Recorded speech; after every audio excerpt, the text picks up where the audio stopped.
Hi there BookTube, it's Eleanor here, and today I'm doing my May book haul. This is all the books that I was kindly given by publishers or friends in May. Sorry, it's because we're in June now. Oh, it's just going so fast. Anyway, so let's get into the books because there's quite a few here actually this month. The first two I'm going to show you are the ones that my lovely Shelf Slam ladies gifted me.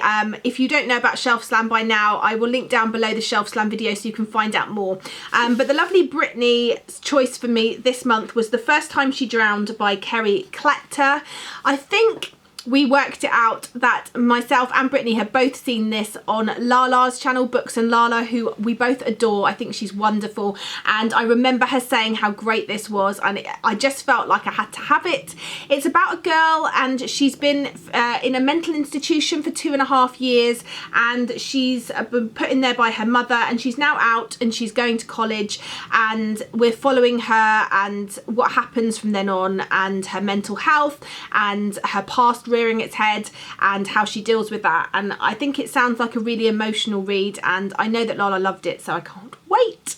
And then the lovely Janet, knowing that it is the Let's Get Graphic Readathon this month, very kindly gifted me Saga Volume 7 off my wish list. I can't wait to get stuck into this. I'm going to use this for one of the challenges for sure, and yeah, just continuing the story. I love Saga. It's such a good science fiction and fantasy story, and I can't wait to carry on.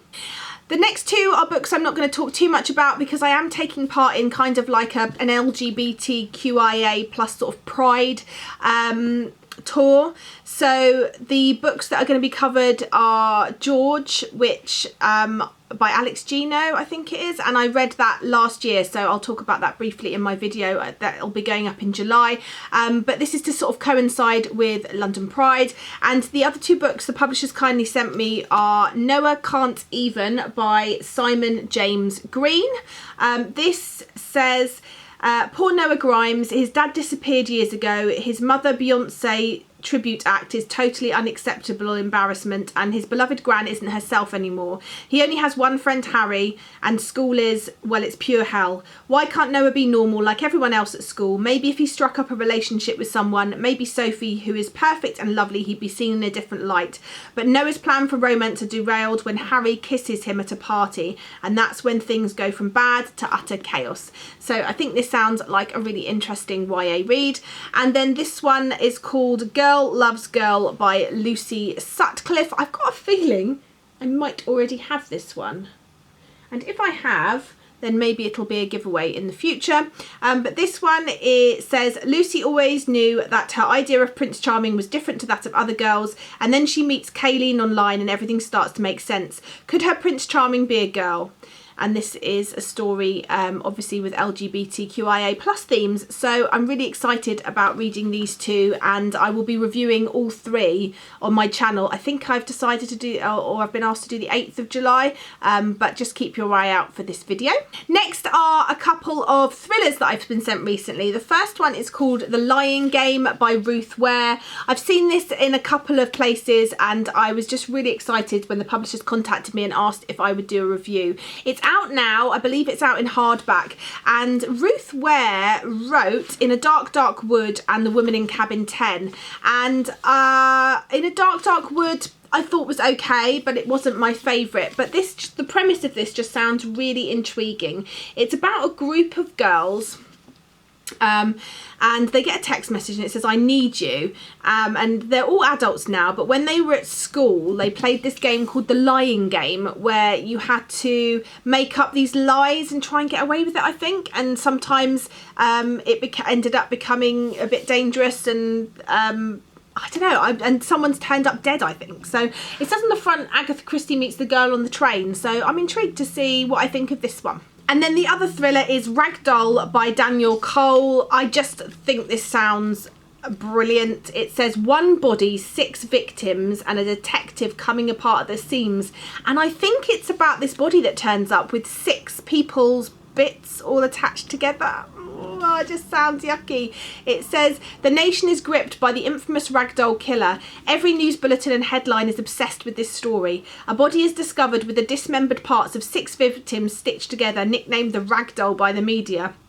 Assigned to the shocking cases are Detective William Fawkes, recently reinstated to the London Met, and his former partner, Detective Emily Baxter.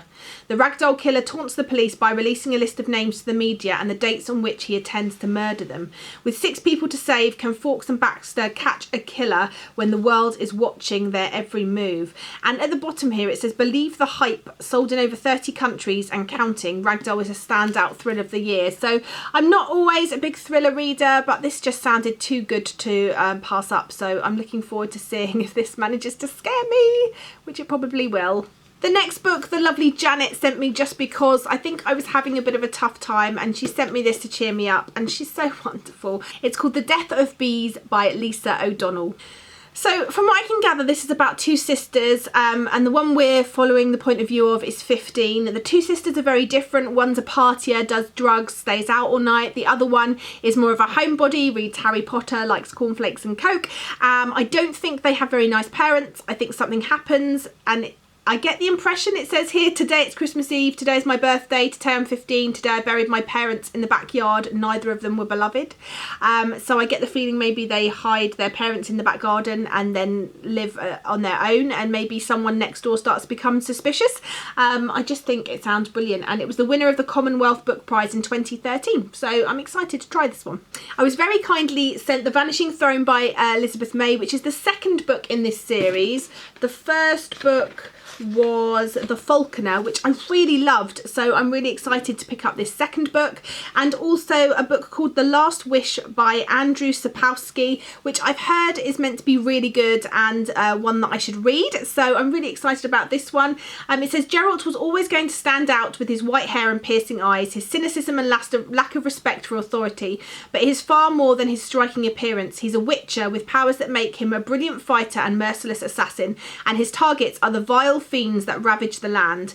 As guardian of the innocent, Geralt meets incestuous kings with undead daughters, vengeful djinns,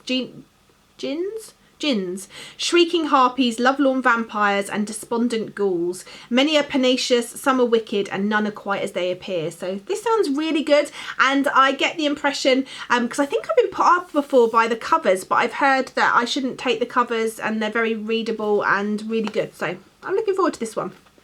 Just a couple more, all sent by the publisher. The first is called Love and Gelato by Jenna Evans Welsh. So this is about a girl, she's spending the summer in Tuscany. Her mother has died and she's getting to know her father, and he lives there, and she's using her mother's journal to discover this place, and I just think it's going to be a really nice contemporary. I was also kindly sent the next book by Lauren James, which is called The Loneliest Girl in the Universe. Now Lauren James wrote a book called, or a duology actually now, called The Next Together and The Last Beginning, and I read The Next Together and I quite enjoyed it. This one sounds more up my street. I think it's a bit more science fiction. So it's about a girl, she's on this space mission, she's the only one left in this universe on this ship, and then she hears that another ship has set off from Earth with a boy on it, and the only communication they have is via this email, and the emails take months to arrive. So I'm sure that this is going to be like a mixture of general text, and it looks like there's going to be sort of email communications as well, and obviously because they're so far apart, maybe the past and present are going to be mixed up, so I'm looking forward to trying this one. And then finally, a book called A Shiver of Snow and Sky by Lisa Ludecki. This is obviously an ARC copy, which is very pretty, and it says inside, on the frozen island of Skane, the sky speaks. Beautiful lights appear on clear nights, and their colours have meaning. Green means all is well, and the goddess is happy. Blue means a snowstorm is on the way, and there's red. Red is rare, a warning. 17 years ago, the sky turned red just as Osa was born, unleashing a plague that claimed the lives of hundreds of villagers, including her own mother. This time, when the night sky once again bleeds crimson, she must discover what it means before many lives are lost again. So I'm excited. This sounds really interesting. So I've got some really exciting books there, and I'm really looking forward to diving into them. So have you read any of these? Are they any good, the ones that you've read?